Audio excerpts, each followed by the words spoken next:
자, 이선엽 신한금융투자 영업부장님 나와 계십니다. 어서 오십시오. 네, 안녕하십니까. 안녕하세요. 네, 시장이 힘듭니다. 매일 어렵습니다. 네, 2,300이 또 깨졌습니다. 예. 어저께 미국은 올랐는데 왜 우리는 이런가 하고 좀 의아해하시는 분들도 좀 많으실 것 같아요. 오늘 시장 전반적으로 어떻게 좀 보셨는지 한번 좀 네. 여쭤볼게요. 오늘 우선 수급 주체를 보면 네. 외국인보다는 기관의 매물이 좀 많았던 엄청 많이 하루였었죠. 팔았더라고요. 예. 그럼 전체적으로 오늘 시장의 하락을 이제 핑계겠지만 많이 짚어보면 먼저 경기 침체에 대한 우려가 많이 작용했다라고 보여지는데요. 네. 경기 침체 우려가 불거지면서 실세 금리가 빠지기 시작했죠. 미국에서도 국채 수익률을 하락을 했고 네. 우리나라도 마찬가지고요. 장당기 금리 예. 역전이 됐어요. 그렇습니다. 일단 금리가 하락을 하면 금융주에는 부정적입니다. 네. 보험주도 마찬가지고 은행주도 마찬가지고 특히 은행주들 같은 경우는 최근에 정부에서 그 금리와 관련된 마진 압박도 있었었죠. 너희 돈 너무 많이 버는 거 예, 아니냐. 그렇습니다. 네. 뭐 그러면 어쨌든 간에 기업들 입장에서 놓고 보면 서민들 입장에서는 좋을 수는 있겠지만 기업들은 어쨌든 실적이 줄어드는 이슈가 되기 때문에 일단 거기에서 자유로울 수 없었다라고 봐야 될 것 같고요. 또 전체적인 시장 호재가 될 수 있지만 업종별로 악재가 된 부분들은 역시 원자재 가격 하락도 있다라고 보여집니다. 네. 역시 경기 침체에 대한 원인으로 원유부터 시작을 해서 대부분의 우리가 알고 있는 원자재 가격들도 많이 급락하고 있는데 대부분 우리나라에서 원자재 가격이 올랐을 때 수혜를 본 업종들이 굉장히 많았습니다. 네. 조선도 마찬가지였었고 많은 업종들이 있었는데 그 관련 업종이 하락한 부분도 있었고요. 또 아직까지는 섣부르긴 하지만 지금 우크라이나 전쟁과 관련해서 종전에 대한 기대가 조금씩 벌어지고 있는데 종전에 대한 기대가 벌어지면 아무래도 그동안 올랐던 방산주들도 차익 실현에 대한 욕구가 있었던 부분들도 있을 거라고 보여지고 또 한 가지 좀 재미있는 부분은 뭐냐면 지금 유럽이 에너지 관련해서 되게 어려움을 겪으면서 기존에 있었던 정책에 대해서 우왕좌왕하는 모습 예컨대 이제 그린으로 더 강하게 가야 된다. 그래서 우리가 얼마 전까지 리파워 EU라고 해서 그렇죠. 유럽에서 탈러시아와 관련된 에너지와 관련해서 가장 핵심적으로 내세웠던 게 뭐였냐면 태양광, 우리가 알고 있는 또 풍력에 대한 비중을 훨씬 더 높이고 속도를 내겠다라고 얘기를 했다가 사실 후퇴를 했죠. 석탄을 쓰기 시작을 했습니다. 독일이 그랬죠. 예, 그렇습니다. 독일뿐만이 아니라 미국도 마찬가지고 전 유럽이 지금 그린 갈 때가 아니고 일단 살기 위해서는 가장 악수인 우리가 알고 있는 석탄을 쓰는 부분들이 이렇게 되면 시장에서는 그동안에 얘기했었던 그린과 관련된 그런 추진력이 많이 약화되는 거 아니냐라는 얘기가 있었었고요. 실제 우리나라 같은 경우도 원전에 대한 비중을 향후 2030년까지 30% 늘리기로 하면서 반면 그동안에 줬었던 신재생 에너지와 관련된 보조금을 축소하기로 했거든요. 잘 보시면 이런 요인들이 복합적으로 작용해서 그 관련 업종들이 빠진 게 컸던 것 근데 같아요. 오늘 보면은 다른 나라하고 좀 다른 게 그 뭐 미국 금리 이슈나 뭐 그 원유 이슈나 이런 거는 더 글로벌한 이슈니까 맞습니다. 네. 우리가 빠지면 뉴욕 그 선물이 빠지고 그래서 같이 빠졌는데 오늘은 선물은 안 빠지면서 우리나라만 이제 쭉 빠졌거든요. 생각보다 폭도 컸고 그래서 그 특별한 이유로는 지금 말씀하신 지적해 주시는 걸로 보면은 그 아까 금리 관련된 거 네. 말고도 우리나라 산업이 약간 그렇다는 거죠. 예, 그렇습니다. 산업적인 부분에서 다른 나라와는 다르게 좀 예. 수혜가 되는 기업들이 많이 있었었는데 좀 있었는데 오늘 그런 좀 것들이 좀 많이 부정적이었었던 것도 있었고 사실 수급적인 측면도 무시할 수 없는 게 우리나라 수급이 다른 나라 수급에 비해서 굉장히 취약합니다. 네. 아시다시피 원래 수급의 주체라고 하면 외국인, 기관, 개인으로 이렇게 나뉘어지는데 뭐 외국인들이야 그동안 많이 팔아왔기 때문에 별 이슈가 없는데 오늘 사실 외국인들 입장에서 놓고 보면 그 정도 팔았으면 이전보다 많이 팔았다라고 얘기하기는 어렵고 네. 시장에 대해서 뭐 미국처럼 이렇게 많이 심하게 부정적으로 본 것 같지는 않은데 우리나라 이제 보시면 아시다시피 그 금융투자라고 불리는 차익 거래가 좀 많았다고 봐야 되겠죠. 전체적으로 지금 차익 거래가 되게 활발해지고 있다는 얘기는 말 그대로 시장의 변동성이 크다는 얘기인데 이렇게 변동성이 클 수 있는 가장 큰 원인은 수급이 지금 공백 상태가 많기 때문입니다. 잘 아시다시피 지금 우리나라에서 기관 투자가의 역할이 거의 전무하다라고 봐야 되겠죠. 잘 아시다시피 공모펀드가 뭐 2010년도 기준으로 해서 지금까지 거의 뭐 8, 90조까지 갔었던 공모펀드가 사모펀드까지 합쳐서 지금 50조 중후반대까지 내려와 있거든요. 그 자리를 아시다시피 ETF라는 게 대체하고 있는데 ETF는 또 개인이 사는 겁니다. 그러니까 기관의 수급이라고 보고 어렵죠. 그래서 이전에 기관으로 돌아왔던 돈들이 ETF로 이전이 되면서 오히려 ETF는 또 알고리즘 매매가 되다 보니까 전체적으로 시장 변동성을 더 키우고 어쨌든 전체적인 수급 역할을 해줘야 되는 기관의 제 역할을 못하는 부분들, 뭐 힘이 없다는 부분도 있을 거고 또 여기에 국민연금 같은 경우도 자산배분형 같은 국민연금은 아시다시피 지수가 많이 빠질 때 통상적으로는 시장을 사는 게 맞지만 좀 사지 않나요? 원래는 사야 되는데요. 네. 지금은 살 수 없는 상황입니다. 통상적으로 우리가 알고 있는 이 자산배분형 펀드는 채권에서 돈을 많이 벌면 잘 아시다시피 우리가 알고 있는 일반 이 자산 관련 펀드는 채권 몇 퍼센트, 해외 주식 몇 퍼센트, 국내 주식 몇 퍼센트를 전략적 자산 배분으로 일정 부분 고정해서 가져갑니다. 네. 그리고 이 고정을 꼭 지켜요. 그래서 시장에 따라서 이 자산 배분이 흐트러지면 다시 리밸런싱이라고 그래서 예를 들어서 주식에 대한 비중이 너무 줄었다 하면 그만큼 다시 늘리는 역할을 하면서 시장을 사게 되죠. 그러면 우리가 봤을 때 통상적으로 경기가 안 좋을 때 경기가 안 좋으면 채권에서 돈을 많이 벌지 않습니까? 그럼 주식에 대한 비중이 줄어들기 때문에 요 줄어든 만큼 다시 채워야 돼요. 그래서 주식을 사는 게 국민연금의 역할인데 최근에는 주식도 빠지고 거죠. 채권도 빠졌죠. 같이 이렇게 예. 그러니까 네. 그러다 보니까 비율이 비슷하다는 거죠. 그러다 보니까 역사적으로 이렇게 시장이 빠지고 있는데 연기금이 들어올 수 있는 상황이 안 되는 거예요. 자산 배분상에서 주식이 줄어들지가 않은 거죠. 네. 채권도 같이 줄었으니까. 근데 채권 최근에 한 50bp 좋아졌으니까 좀 이 정도가 아직은 아직 갖고 예, 된다. 조금 더 기다려야 될 것 네. 같고요.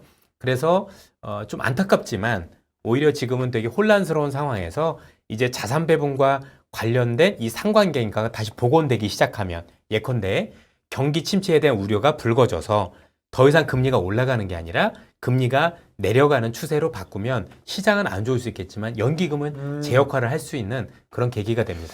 예, 기관은 잘 설명해 주셔서 네. 그럼 개인은 그 신용잔고 문제가 아직도 계속 있나요? 지금 지금 많이 줄긴 했죠. 한 17조 그렇죠. 많이 내려갔죠. 왔다 갔다 하고 있는 것 같은데. 그런데 지금 개인들 같은 경우도 과연 신용만 가지고 전체를 해석할 수 있느냐라고 얘기하면 많이 달라진 부분이 있는 게 일단 네. CFD라는 새로운 제도가 생겨서 네. 그건 역시도 레버리지를 일으킬 수 있기 때문에 비투자라고 볼 수 있는 혹시 거고요. CFD 규모가 어느 정도인지 알고 전체적으로 있습니까? 제가 오늘 파악은 못하고 왔습니다. 네. 근데 상당한 규모로 어제까지는 제가 그 단위를 기억을 했었는데 예.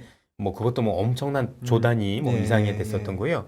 또 개인분들께서 이거 말고도 또 뭐 마이너스 통장이라든가 이렇게 돼서 실제 하시는 경우도 많이 봤어요. 이런 것들까지 감안을 하면 의외로 그 신용과 관련된 빚을 내서 투자는 통로가 여러 통로이다 보니까 사실 그 신용 융자만 가지고 전체적인 개인의 매물이 소화됐다고 얘기할 수 없는 부분들도 많이 있는 것 그러니까 같아요. 개인도 약하다. 레버리지의 방식이 이제 여러 가지로 이제 그렇습니다. 바뀌었으니까 네. 신용만 가지고는 평가하기 좀 어렵다라는 말씀을 해주신 것 같고. 그리고 그분들께서 신용을 왜 못 푸냐라고 이렇게 보시면 신용 관련해서 이제 줄어든 잔고가 신용을 이제 갚게 되면 굉장히 잔고가 많이 쪼그라들잖아요. 그러니까 나중에 회복이 안 되는 거예요. 그 정도 또 회복을 하려면 여전히 그 신용을 가지고 있어야 되는 그런 불편함들이 있다 보니까 못하는 것도 있다라는 얘기죠. 수급상의 어려움이 조금 네, 있었고. 맞습니다. 그러면 수급 관련돼서도 그 외국인이 이제 마지막 축이잖아요. 네. 외국인들이 뭐 워낙 올해 많이 팔고 있지만 올해 사실 처음으로 오늘 1,300원 이상에서 거래가 된 거거든요. 맞습니다. 예. 그래서 환율이 조금 영향을 미쳤는지 모르겠는데 뭐 제가 언뜻 보니까 어제 종가가 해외에서 1,310원까지 갔어요. 네, 사실. 1312원. 네, 가니까 그냥 아침에 시작하고 이제 쭉 빠졌으니까 제가 보기에는 뭐 약간의 개입성 물량이 있을 거라고 생각은 하는데 외국인들 입장에서 보면 이게 뭐 영향을 미치고 있을까요? 이제 미칠까요? 사실 외국인들 네. 같은 경우는 현 시세에서 주식을 사게 되면 네. 우리가 알고 환차익을 벌 수 있는 좋은 계기가 될 수 있는 임계점에 온 건 맞는 거죠. 네. 이전에 우리가 봤었던 주식 사례를 보면 일단은 그 우리 외환 시장이 개방됐을 때를 기준으로 해야 되니까 사실 1990년대 이후로 이렇게 좀 봐야 될 네. 것 같은데 그 이후 시장을 놓고 보면 보통 1,300원대가 거의 네, 마지노선이었었습니다. 없었죠. 예, 네. 금융 위기를 제외하고 2008년 금융 위기 때는 1,500원이 넘어갔으니까 예외 사례로 보고 그런 정도의 금융 위기가 오지 않고 경기 침체가 깊어진 2000년대 초반에도 1,300원 정도였었어요.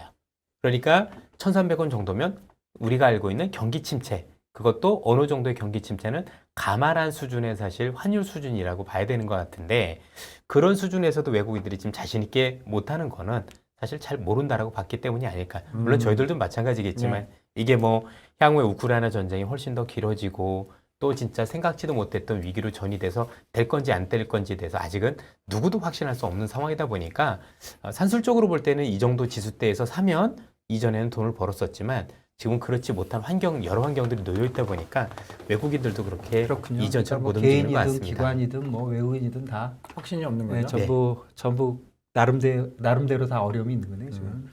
이게 환율 얘기가 나왔으니까 일단 조금 더 이야기를 해보면 사실 1,300원 이상은 잘 안 가봤던 길이잖아요. 그렇습니다. 코로나 때도 예. 이제 1,297원까지 갔다가 이제 떨어졌고 상단은 어디까지 보십니까? 이게 굉장히 어려운 어렵죠. 이야기인데. 네. 사실 그 환율을 전망하신 분들도 환율은 전망을 하지 않습니다.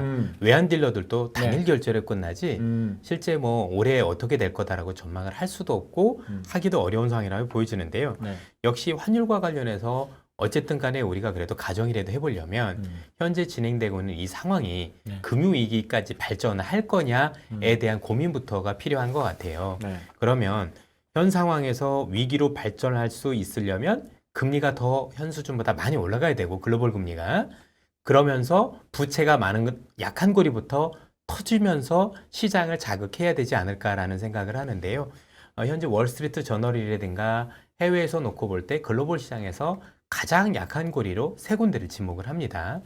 재밌게도 신흥국가는 거기서 제외가 돼 있고요. 없다가 아니라 순위가 좀 밀려 있고 첫 번째, 두 번째로 꼽고 있는 게 일단 남유럽 위기, 그다음에 현재 일본이 현재 그 엔저 네. 그리고 이제 그 저금리를 지키기 위한 그런 YCC 정책을 쓰고 있는 일드 네. 커브 컨트리라고 그러죠. 네. 그래서 우리가 미 국채 수익률을 일본의 국채 수익률을 일정 수준 이하로 제한하기 위해서 무제한 국채를 사고 있는 것들이 혹시 풀어지면 문제가 될 거 아니냐라고 네. 하고 있고 그걸 조금 더 지나치면 미국의 부동산 시장과 관련해서도 영향을 미칠 수 있다는 얘기들이 나오고 있습니다. 그럼 순서적으로 보면 앞서 말씀드렸던 일본과 남유럽이 먼저고 그다음에 미국의 부동산 관련한 이슈가 세 번째라고 봐야 되겠죠. 근데 개인적으로 판단해서는 미국의 부동산 위기까지 갈 것 같지는 않아요. 네.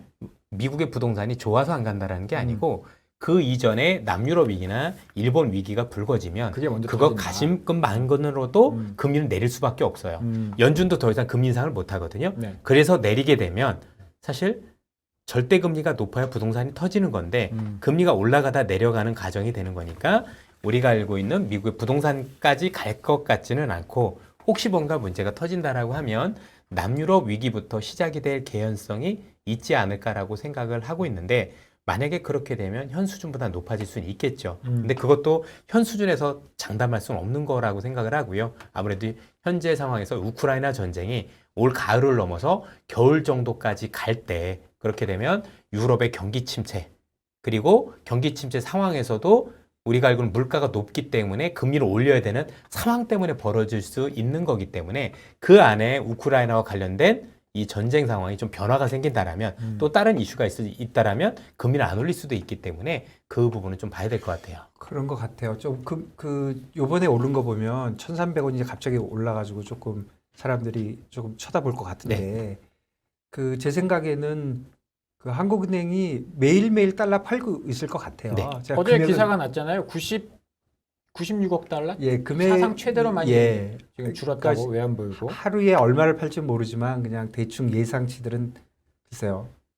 20억 불 정도 매일 팔지 않으면 수급이 안 맞으니까 수급을 이제 맞춰주고 있고 생각보다 워낙 기대 심리가 높으니까 실제 수급보다는 더 많이 팔려 나가고 있을 것 같고 오늘 같은 경우는 1,310원 이상에서 시작했는데 처음부터 1,300원 밑에서 팔 수는 없고 이제 이런 상황이 오면 1,300원은 막았던 게 이제 해외에서 언젠가 한번 이렇게 터져 버리는 거죠. 근데 며칠 동안 보면 그동안 이제 그 달러 인덱스가 106까지 갔잖아요. 맞습니다.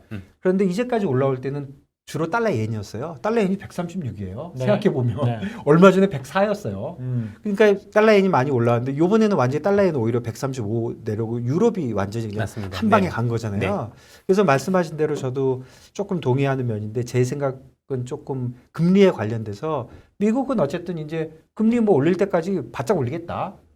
그리고 올려놓고 그리고 이제 내리겠다 이거잖아요. 그러면 지금 보는 게 금리 올리겠다는 시점이 금년 말까지 뭐 3.4하고 두 번 더 올리고 그리고 내리면 뭐 일드 커브 얘기도 해주실 것 같지만 일드 커브상 보면 내년 초부터 벌써 내려가기 시작하는데 맞습니다. 그러니까 결국은 바짝 올리고 많이 올리고 내리겠다 이런 뜻인데 이제 문제는 ECB가 쫓아오느냐는 문제가 좀 있는 것 같아요. 그래서 요번에 그 하루 이틀 사이에 유럽 쪽이 워낙 그 약세가 된 게 제 생각에는 사람들이 유럽에 대한 ECB에 대한 신뢰가 좀 떨어진 게 아닌가. 왜냐면 미국이 굉장히 빠른 속도로 올리는데 유럽은 체질이 약해가지고 못 전쟁도 올리죠? 있고 그러니까 그 속도를 못 올리고 이미 사실 놓쳤어요. 더 일찍 올렸어야 되는데 미루다가 놓쳤고 그러니까 미국 놓치듯이 또 같이 놓쳤고 가장 이슈는 이렇게 생각하는 것 같아요. 미국이 그러면 스톱을 했을 때 금리 이제 더 이상 안 올려 최소한 그랬을 때 유럽이 혼자 올려야 되거든요. 생각을 해보세요. 시간상으로 보면 유럽이 혼자 올려야 돼요. 뭐 몇 번 못 올렸을 테니까 그때 과연 혼자 올릴 수 있는 능력이 있느냐? 그때 못 올리면 뭐 유로, 파운드, 뭐 파운드는 뭐 경제 정치적인 문제가 있었다고 하지만 그건 제가 보기에 별거 아닌 것 같고 제 생각이지만 그러니까 결국은 지금 ECB에 대한 그 신뢰의 부족, 페드에 대한 실망에 이제 ECB에 대한 실망이 와가지고 그래서 만일에 달러 인덱스가 계속 올라가면 원달러 대책 없는 거죠. 사실 그 역사적으로 참 이런 일이 흔한 일은 아닌데 어떻게 보면 글로벌 역사상 가장 힘든 경제 여건에서 우리 전 세계에 있는 경제 수장들이 경제학 박사가 없는 유일한 케이스입니다. 그래요?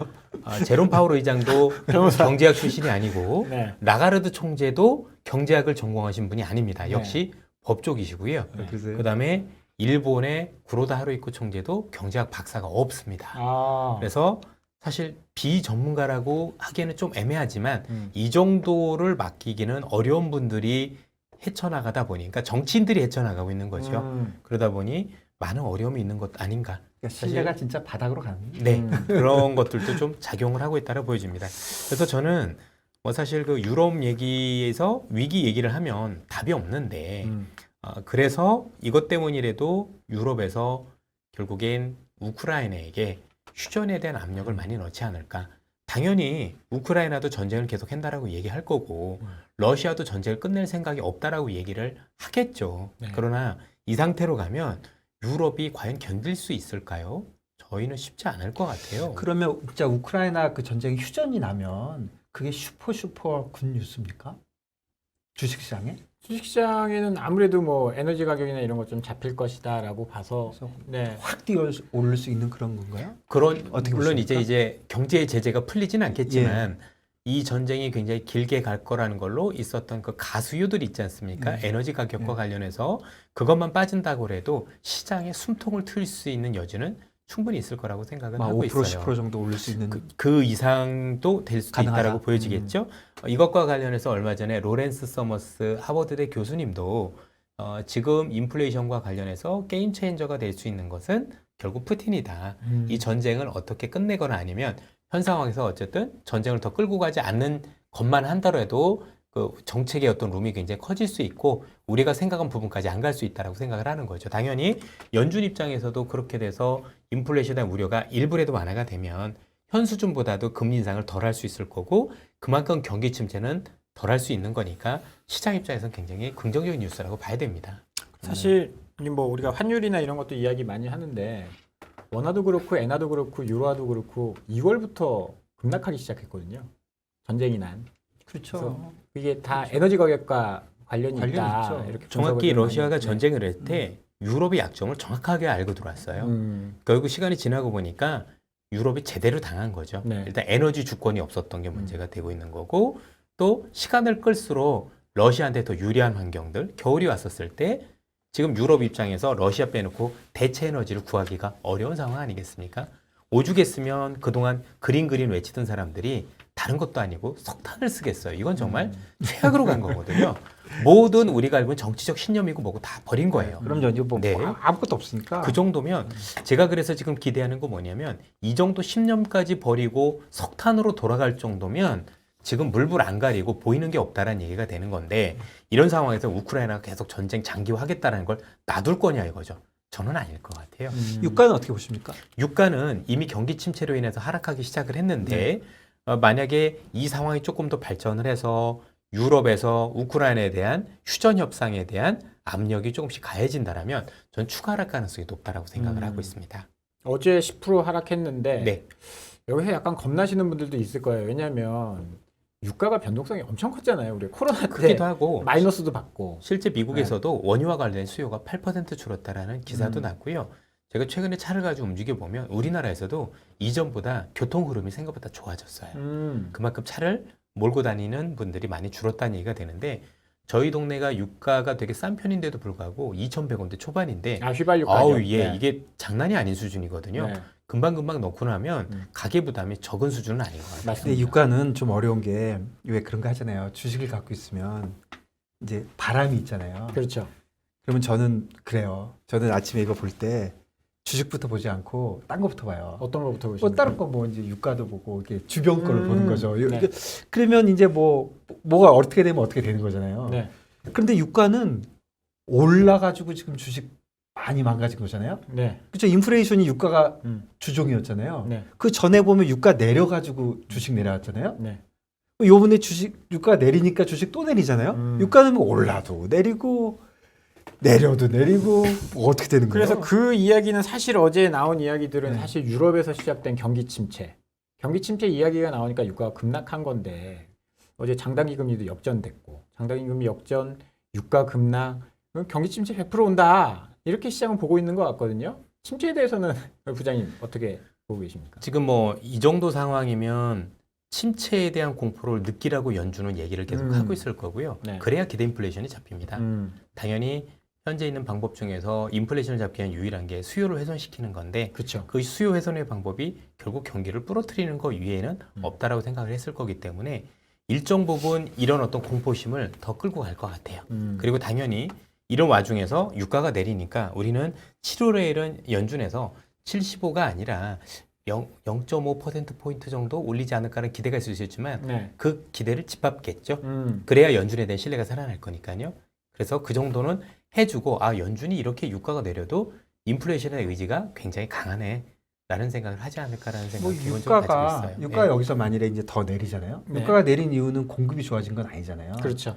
그러니까 제가 그냥 스스로 생각해 보면 유가가 올라도 내리고 내려도 내리니까 유가는 진짜 평생 도움이 안 되는데 이제 결국은 유가에 오른 이유 내린 이유가 문제인 건데 이번에 내린 이유는 이제 그 경기 침체 수요가 줄 때문에 거다. 수요가 줄 거라니까 이게 공급하는 사람들한테 조금이라도 영향을 미쳐가지고 야 이거 유가짜 내려가느니 우리도 높은 가격에서 증산을 해야 되나 뭐 이런 식으로 해서 공급 쪽의 문제가 풀린다면 인플레이션도 잡혀지고 뭔가 좋은 뉴스인 것 같은데 그냥 수요 쪽에서는 불안하니까 내려가지만 공급하는 사람들은 아, 나 몰라 하는 식으로 가면은 결국 이것도 저번에도 한번 빠졌었잖아요. 한 7% 정도 빠졌어요. 110에서. 네. 그러다 다시 다 올라갔잖아요. 네 맞습니다. 근데 요번에도 지금 100 밑으로 빠졌는데 뭐 주식만 달랑 본다면 유가는 오르는 것보다는 그래도 90에서 100 사이에서 왔다 갔다 하면 인플레이션에 분명히 도움이 되니까 지금 인플레이션 안 잡고 뭐 대책이 없으니까 뭐 그런 생각은 좀 듭니다. 그래서 저는 개인적으로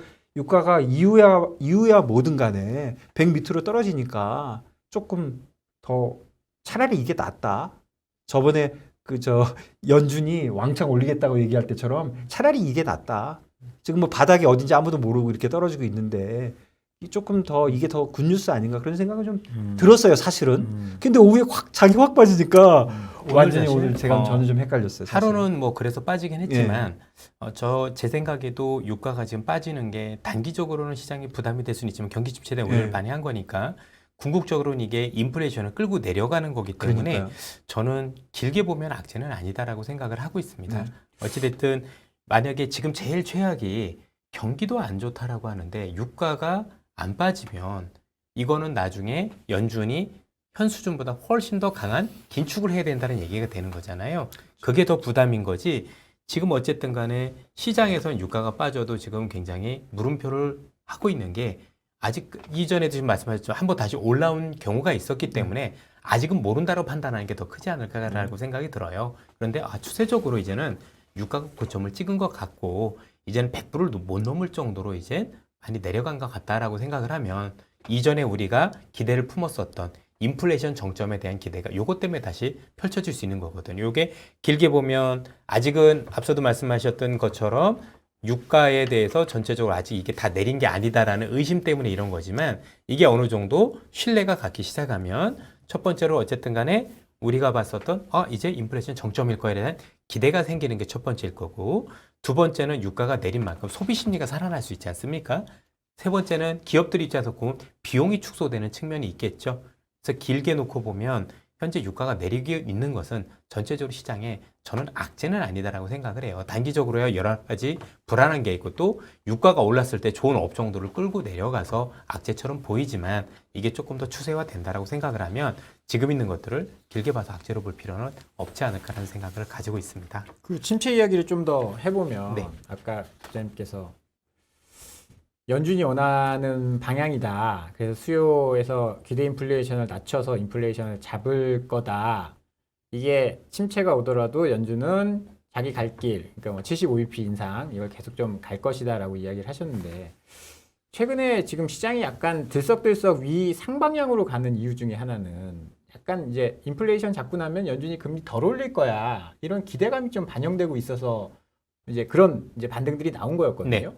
그러면 이제 침체인데도 연준이 계속 금리를 올린다라고 한다면 시장은 여기서 조금 더 빠질 수 있는 게 아닌가라는 좀 우려감이 있거든요. 사실 연준 입장에서 제일 중요한 건 지금 신뢰가 아직은 다 찾지 못한 거잖아요. 네네.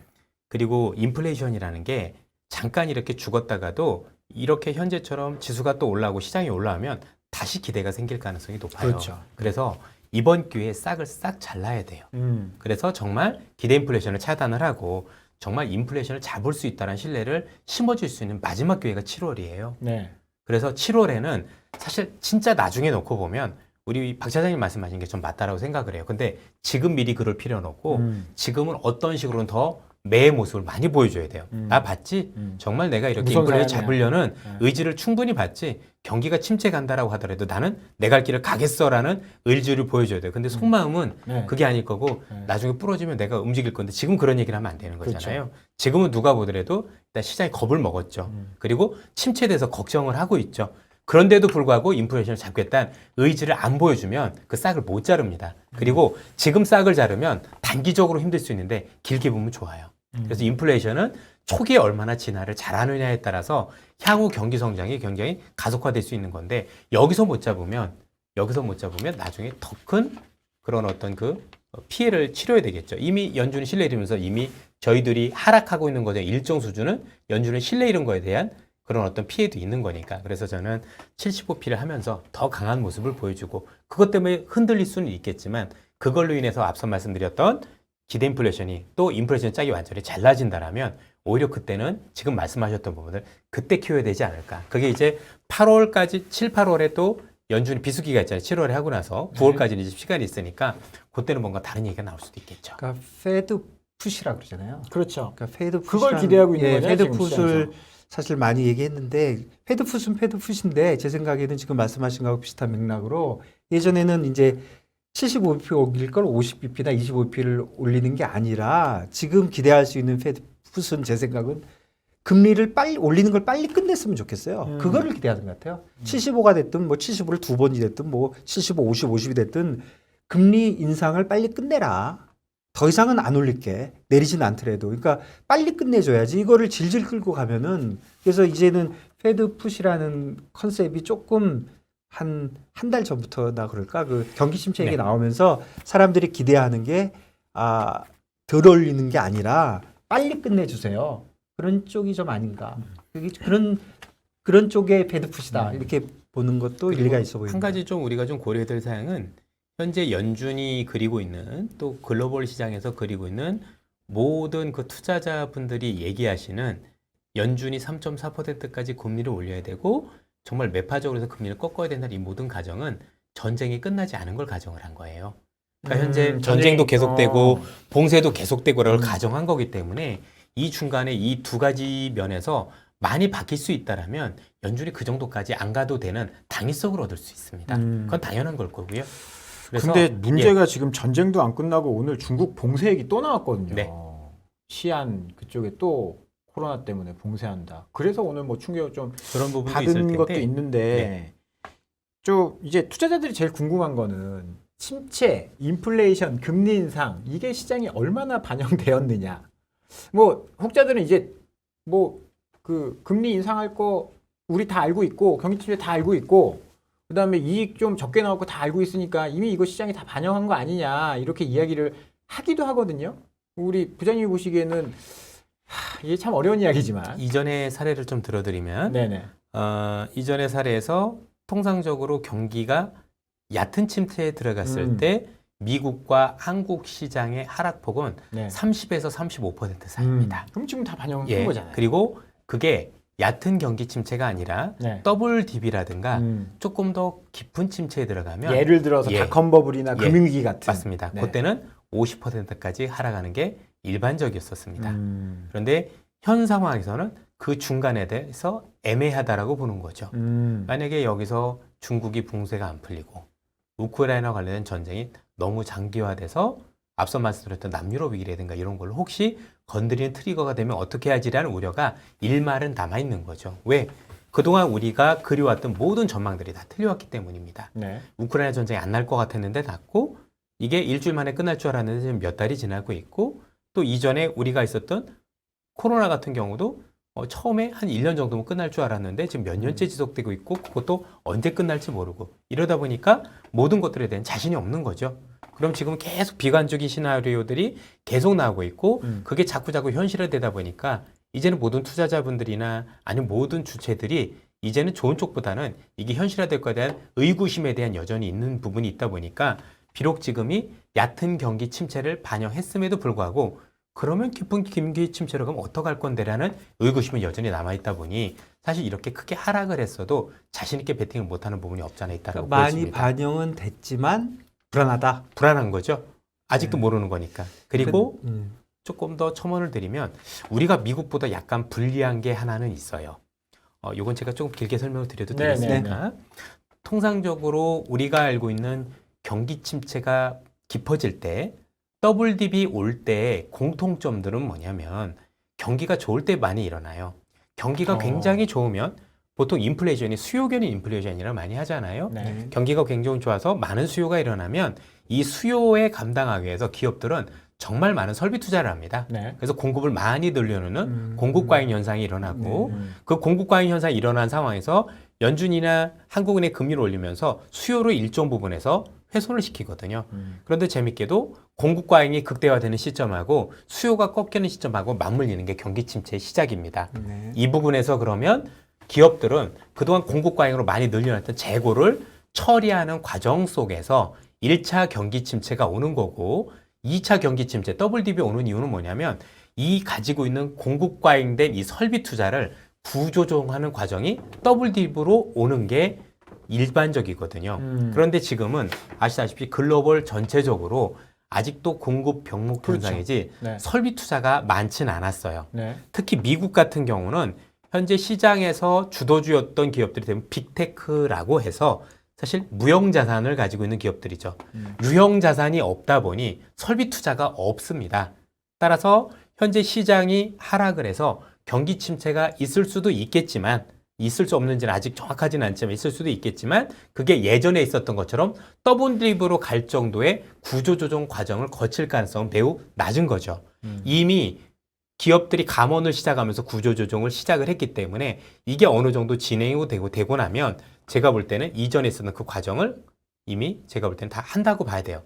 다만 한국은 조금 달라요. 왜냐하면 앞서 말씀드렸던 미국의 빅테크 기업들의 그 설비 투자가 사실 삼성전자, 하이닉스를 이게 반도체거든요. 네. 그러면 여기에 대한 재고는 우리가 가지고 있는 거죠. 자, 우리도 설비 투자는 많지는 않았어요. 하지만 재고는 많이 갖추고 있기 때문에 이걸 터는 과정 속에서 미국보다는 약간 더 좀 불리한 면이 있긴 있을 것 같다. 뭐 그러니까 요약하면은 재고가 지금 미국도 사실 재고가 많기는 많잖아요. 우리가 조금 더 많죠. 네. 그러니까 네. 재고는 이제 있는데 미국의 우리나라의 주된 빅테크 컴퍼니라는 큰 회사들은 재고가 미국에 있는 그 카운터파티들보다도 더 많다. 그러니까 더 좀 어려울 수 있다. 재고를 이제 보니까 네. 미국은 대부분 업체들이 소매업체가 많이 재고를 가지고 있고요. 우리나라들 같은 경우는 반도체 기업들이 많이 들고 있더라고요. 아, 그래요. 예, 그래서 요 소진 과정이 좀 있어야 네, 된다고 이거는, 보는데, 네, 이슈가 좀 있었고. 네, 그래서 삼성전자 같은 경우는 제가 볼 때는 그래도 공급 조절을 할 수 있는 기업이라고 보면 사실 이제부터 삼성전자에 봐야 될 바닥콜은 사실 이제 밸류에이션은 많이 싸고 네. 저희들이 볼 때는 이제 투자를 좀 줄인다. 현재는 생산을 좀 줄이는 게 제가 볼 때는 바닥 시그널일 것 같아요. 사실은 진짜 긴급하게 움직인 것 같아요. 그 그냥 사람들 뽑는 거 보면 우리 연초 한 2, 3개월 전에 뉴스만 봐도요. 빅테크 컴퍼니 사람 못 뽑는다고 난리 났잖아요. 난리였죠. 돈도 엄청 올려준다 그러고. 올려주 우리나라도 그랬잖아요. 네. 우리나라 게임 산업도 많이 맞습니다. 올려주잖아요. 네네. 네. 뭐 1,000만 원씩 다 올려주고 그랬잖아요. 그랬는데 벌써 지금 사람이 남는다고 얘기하죠. 그러니까 진짜 2, 3개월 동안 보가 지금 엄청나게 돌아가고 있는데 지금 그 말씀하신 거는 참 한번 생각을 자세하게 해볼 이슈인 것 필요가 같네요. 있죠. 예. 그 재고 수준은 비슷하게 있어도 우리나라의 주된 컴퍼니들은 재고가 더 많다는 거잖아요. 많죠. 빅테크인데. 아마 내일 아침 조간에 그게 발표가 되는 것 네. 같더라고요. 네. 우리나라 그 통계를 작성한 이후로 재고가 제일 많다라는 기사들이 뜨는 것 같아요. 음. 그런데 앞서도 말씀드렸지만 우리나라 재고 관리는 해외하고 좀 달라요. 우리나라는 반도체 같은 경우는 삼성전자, 하이닉스가 D램을 거의 그 우리가 알고 있는 독점적 구조를 가지고 있기 때문에 그래서 공급 조절 능력을 가지고 있다라는 게 다른 나라하고 달라요.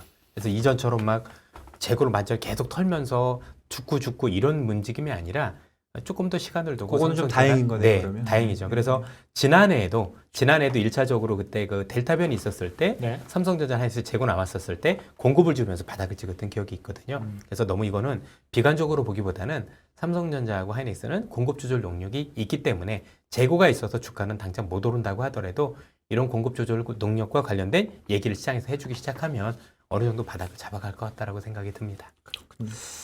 그러면 시간이 굉장히 빨리 가네요. 왜 시간이 빨리 가는 것 같죠? 참 오늘 어려운 얘기가 아주 너무 우리 많은 것 부장님이 같아요. 말씀을 아주 네. 잘해주시고 설명을 잘해주시네요. 그래서 중요한 건 사실 지금 시장에서는 그래 다 내려왔냐 더 내려가냐 언제 반등하냐 이건 것 같아요. 그래서 부장님 보시는 이제 뭐 반등의 조건 이런 것들은 어떤 게 뭐 아까 뭐 예를 들어서 뭐 삼성전자의 재고가 줄어든다거나 공급을 줄여서 뭐 이런 것들에서 삼성전자 오른다거나 뭐 이런 것들이 있을 거 아니에요. 그래서 부장님이 보시는 이제 반등의 시그널 우리 투자자들이 어떤 걸 봐야 되는지 그런 것들 한번 좀 네. 여쭤볼게요. 당연히 지금 말씀을 주셨지만 제일 좋은 건 역시 우크라이나 전쟁과 관련된 유의미한 변화예요. 누가 뭐라고 하더라도 유의미한 변화는 우크라이나 의지하고 러시아 의지를 보실 필요는 없어요. 유럽의 의지만 보시면 돼요. 유럽이 더 이상 못 미국도 견뎌서 아니고요. 왜냐면 미국은 지금 명분 싸움 때문에 먼저 나서질 못해요. 그렇죠. 예, 네. 제일 다급한 건 유럽이기 때문에 네. 유럽이 지금 분열돼 있고 음. 이 분열된 유럽이 이구동성으로 음. 우크라이나에 대해서 압력을 집어넣으면 맞아요. 압력을 집어넣으면 제가 볼 땐 그게 실제 종전을 안 가더라도 1차 시그널이에요. 지금은 서로 눈치 보면서 왔다 갔다 하는데 이게 구체적으로 진행이 되면 그때부터는 실제 종전이나 휴전까지 시간이 많이 걸린다 하더라도 제가 볼 때 시장에 미치는 영향은 바닥일 가능성이 되게 높다라고 보셔야 될 것 같습니다. 근데 이번에 나토에 가서도 뭐 러시아 뭐 적이다 이렇게 이야기하고 말만 그렇게 해요. 중국까지도 막 이렇게 확대를 시켰잖아요. 얘네들 말만 그렇게 하지 실제는 살떨려서 그렇게 그 못해요. 뉴스에 많이 나오잖아요. 네. 윈터 이즈 커밍 이렇게 써 있더라고요. 윈터에 또 윈터야? 겁난다는 거죠. 이제 작년 이제 겨울이 되면은 이게 윈터 이즈 커밍 그런 얘기 많이 당연히 나왔죠. 유럽이나 이 지도자들 입장에서는 러시아가 그렇게 나쁜 짓도 많이 했고 만행도 저질렀는데 거기에 좋게 얘기하면 안 되는 거죠. 그래서 항전하는 것처럼 보이지만 그렇죠. 저는 보이지만 아마도 유럽에서 우크라이나에 대해서 전쟁을 끝내라고 얘기할 때는 제가 볼 때는 니네도 다치잖아 이런 논리일 가능성이 굉장히 높아요. 이게 길어지면 길어질수록 너희 국민들도 전부 다 크게 다칠 수 있는데 이 정도면 서로 소모전으로 가니 어느 정도 선에서 끝이는 게 낫지 않겠느냐. 당신들을 위해서 나는 어떤 핑계를 대고 할 가능성이 높다라고 보는 거죠. 그런 얘기들이 나왔었을 때가 가장 저는 큰 바닥 시그널이라고 생각을 하고 있고요. 네. 두 번째는 지금 말씀드렸던 삼성전자를 비롯한 이 기업들이 공급을 줄이겠다는 얘기, 음. 조절 얘기는 하면 이건 되게 커요. 그러면 시장에서는 반도체 재고가 있다고 하더라도 일단은 재고 조절을 하기 시작을 하면 그 뒤부터는 추가 감익이 생각보다 크지는 않습니다. 좋은 이것도 뉴스다. 예, 예. 굿뉴스라고 볼 수가 있을 것 같고요. 세 번째는 재밌게도 연준이 신뢰를 찾아가는 거예요. 예, 75P를 올려서 비록 경기는 좀 부러진다는 얘기가 나오지만 네. 그걸로 해서 확실히 인플레이션이 제어됐다고 생각을 하면 네. 시장은 그때부터는 앞서 말씀드린 그런 기대를 품을 건데 그 기대를 품어도 인플레이션 안 살아날 거거든요. 네. 그때도 저는 좋은 시그널이 되지 않을까라는 생각을 가지고 있습니다. 사실 후자 두 개는 어떻게 또 뭐 분석이나 예측이 가능하다 쳐도 제일 앞에 이야기하신 이 우크라이나 전쟁은 어떻게 예측이 좀 어려운 어렵고 부분이잖아요. 뇌피셜이고 언제 네, 나올지도 네. 몰라요. 네. 그런데 의외로 네. 저는 나온다라면 이 얘기가 제일 먼저 나올 것 같아요. 엊그저께 그 얘기 나왔을 때 우리나라 시장만 많이 움직이고 해외 시장은 별로 움직이지도 않고 그러는 것 같은데. 그럼요. 왜냐하면 실제 구체로 나온 게 없는데 네. 근데 우리만 우리 쪽에서 예. 초과금지로. 근데 분명한 건 시간이 흐를수록 제가 일부러 이제 우크라이나 이 사정과 관련해서 계속 일부러 외신들도 스크랩을 굉장히 많이 하고 뭐 CNN부터 다 들어가서 보는데요. 분명한 건 유럽이 너무 다급해요. 네. 그래서 제가 뭐 좋아서도 아니고 원래 전쟁은 길게 가는 게 맞는데 그렇게 길게 갈 정도로 유럽이 여유롭지 못하다. 거의 지금 숨 넘어가기 일보 직전이다. 오늘 보셨겠지만 그 강하던 독일도 무너지기 시작을 했어요. 네. 남유럽까지는 필요도 없고요. 크게 독일도 하락하더라고요. 무역 적자도 있었지만 무역 적자 말고도 기업들도 지금 도산하기 시작을 했어요. 이건 굉장히 큰 뉴스거든요. 그 정도면 생각보다 우리가 생각하는 그 시간 연장이 많지 않다는 얘기. 가을까지 갈 수도 없어요, 사실. 네. 그러면 그 이전에 살기 위해서 뭔가 합의책이 나오지 않을까. 그 합의책이 나올 수 있다라는, 그러니까 우크라이나에 대한 그 압박이 나올 수 있다라는 그런 절박함이 어디서 봤냐면 석탄 쓴다는 것부터 보기 시작한 거예요. 얘네들 모든 원칙 다 버리고 있구나. 이제 뭐 지구 살리고 뭐고 일단 나부터 살자가 이미 시작됐으면 이미 서방 국가들은 다 분열이 된 거예요. 한 2, 3주 전에 그 뉴스가 나왔었죠. 석탄 쓰겠다고 네. 발표하고 그렇게. 근데 이게 하나 쓰니까 다 해요. 미국도 수출한다고 그러고 그래서 그린이고 뭐고 없어라고 시작했고 미국도 한번 봐보세요. 아니 뭐 그렇게 가스구주 난리를 치더니 사우디 간다지 않습니까? 네. 이것도 그렇고 그거 잘 될 거라고 보세요? 다음 주 갔는데. 저는 잘 안 될 것 같아요. 왜 잘 잘 안 안 될 되면 거라고 안 되는데. 보냐면 네. 빈살만이란 분이 보통 분이 아니세요. 82년생. 네, 이분이 기존에 있었던 왕세자를 폐위하고 네. 자기가 안 치고 자기 사초도 저거 호텔에 가다 놓고 너네 내 말 안 들으면 가만히 다 죽여버리겠어. 이런 사람이에요. 거의 푸틴하고 비슷한 비슷했지 더한 사람도 아닌데 내가 칼자루 쥐고 있는데 바이든이 온다라고 그래서 할까요? 만약에 바이든한테 선물을 준다라면 바이든한테 이 원유 증산과 관련된 얘기를 준다라면 최소한 제가 볼 때 여러 가지를 받아낼 가능성이 높아요. 가장 큰 게 뭐냐면 제가 볼 때 국방과 관련된 부분이에요. 지금 사우디가 제일 불만인 점 중에 하나가 뭐냐면 이란이죠. 네. 이란이 핵 저러고 계속 있는데 국방과 관련해서 사우디하고 아랍에미리트 너네들끼리 알아서 해라 라고 했는데 예전에 미국이 어느 정도 방어선 뭐 패트리어트 미사일이라든가 해줬었는데 지금 미국은 사우디에 무기 수출하는 것도 금지를 해놓은 상황이에요. 그래서 우리 거 다 간 거거든요. 네. 그러면 미국이 나름대로 이제 중동에서 역할을 많이 해준다라는 어떤 그런 약속이 있으면 저는 해줄 것 같은데 모르겠어요. 그게 나올지 안 나올지. 그 정도까지 바이든이 않다. 하면은 네. 이거는 완전 굴욕인 건데. 그러니까요. 그렇죠? 근데 지금 굴욕이 중요한 게 아니라 일단 살고 봐야 되는 것까지 오면 뭐 중국도 저렇게 막 한다고 하더니 본인이 먼저 내린다고 얘기를 하지 않나. 이미 모양은 다 빠졌어요. 이왕 빠질 거면 모양이 빠질 거면 바이든도 제대로 하는 게 낫지 않을까요? 제가 만화 봤는데요. 바이든이 헬로우 하고 부르니까 네. 그 사우디에서 누구시더라? 얼마 전에 그래서 실제 빈살만이 전화 안 받았었어요. 원래 그 만화가 아주 지지난주 그냥- 주말인가요? 빈살만 만난다라고 했다가 바로 뒤집어 엎었잖아요. 네. 안 만난다라고 못 만난다고. 그래서 시장에서 기대는 그래도 정상끼리 만났을 땐 뭔가 서로 합의가 있었다라는 얘기들이 나올 거고 그 합의에서 미국이 뭘 주는지에 보면 또 우리도 살 것과 팔 게 또 생겨요 거기에서. 정치 쪽에서도 이 모든 시장의 상황을 심각하게 본다. 그거는 맞는 말인 것 같습니다. 그리고 아까 이제 뭐 독일 이야기하면서 뭐 도산 기업들이 나오고 있다라고 하는데 우리가 이제 반전의 조건도 또 이야기를 했지만 리스크에 대한 관리도 좀 필요한데 지금 하이드 스프레드가 계속 올라가고 있거든요. 그럼요. 그리고 뭐 사실 뭐 더블 딥이 안 온다 뭐 이렇게 가정을 하고 있긴 하지만 위험 지표들은 또 계속 신호를 주고 있어요.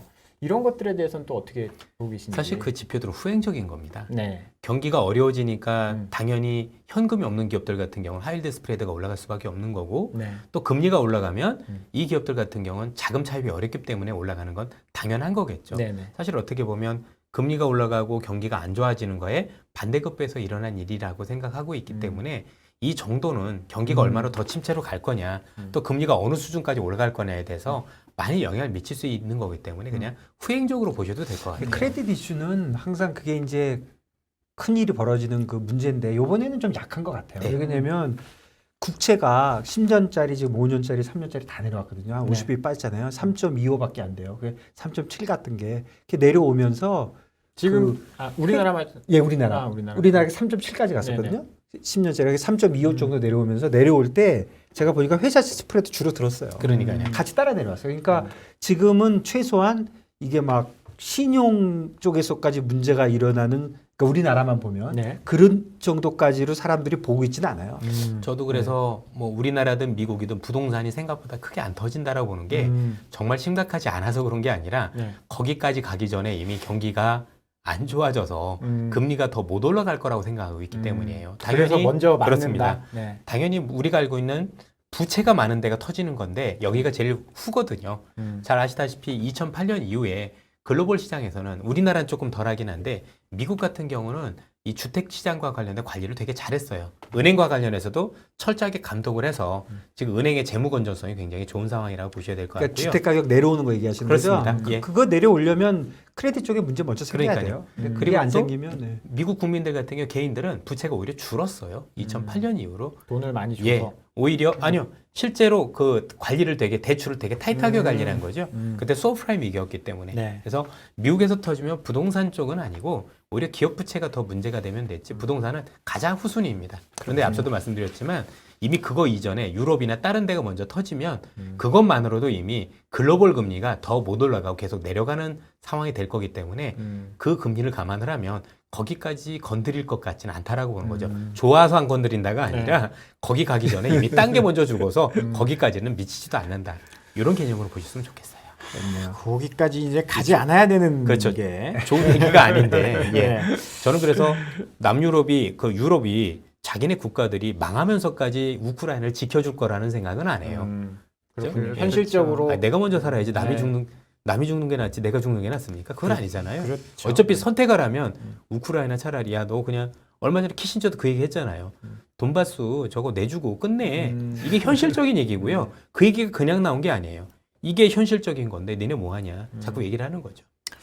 냉혹하네요. 네. 내용하죠. 마지막으로 네. 마지막으로 시간이 1분 정도밖에 네. 안 남았는데 투자자들에게 좀 해주고 싶은 말이라든지 전략 간단하게 한번 좀 네. 부탁드리겠습니다. 앞서도 말씀드렸지만 지금 시장의 가장 큰 비관은 우크라이나 전쟁과 아니면 중국의 봉쇄가 끝나지 않을 거라고 가정한 가장 극단적인 시나리오입니다. 그래서 여기에 대한 준비도 분명히 해야 된다고 생각을 해요. 그런데 이런 시나리오들이 무너질 개연성도 있는 거죠. 우리가 우크라이나 전쟁 안 터질 거라고 생각했는데 터졌던 것처럼 짧을 줄 알았는데 긴 거라고 해서 계속 우리가 전망했던 게 달라졌던 것처럼 역시 이 비관적인 전망도 언제든지 달라질 수 있다고 생각을 합니다. 그래서 현재는 마음의 문을 열고 좋다 나쁘다의 개념이 아니라 시나리오를 여러 개를 보실 필요가 있는 것 같아요. 극단적인 상황에서 우크라이나전이 끝났을 때를 가정을 하고 또 앞서 말씀드린 중국의 봉쇄 풀릴 수 있는 왜 얘네가 mRNA 백신을 이미 개발을 했거든요. 그래서 가을 정도부터면 놓을 수도 있으면 이게 달라질 수 있는 거니까 여러 가지 상황들을 같이 버무려서 시장 상황을 조금 더 객관적으로 바라보실 필요가 있지 않을까. 뭐 지금은 당장 어떻게 방향을 딱 잡고 이렇다라고 답을 내리긴 어려운 상황이라고 보여집니다. 당장은 위험 관리를 더 하시되 이런 여러 가지 시나리오를 놓고 현재 어느 쪽으로 흘러가는지 조금 더 유연하게 보시라고 말씀을 드리고 싶습니다. 유연한 사고방식이 필요한 시점인 것 같습니다. 답을 드려야 되는데 못 드려서 많이 죄송해요, 사실은. 예. 뭐 답을 지금 줄 수 있는 사람이 누가 있겠습니까? 아무도 없죠. 네. 우리 이순엽 부장님과 이제 시장 이야기를 나누면서 시간이 너무 빨리 간 것 같아요. 네. 다음에 또 네, 한번 그렇네요. 또 모시기로 네. 하고요. 네. 부장님과는 이만 인사 나누도록 오늘 하겠습니다. 여러 가지 좋은 말씀 많이 네. 들었습니다. 아유, 별 말씀. 예, 감사합니다. 감사합니다. 예, 고맙습니다.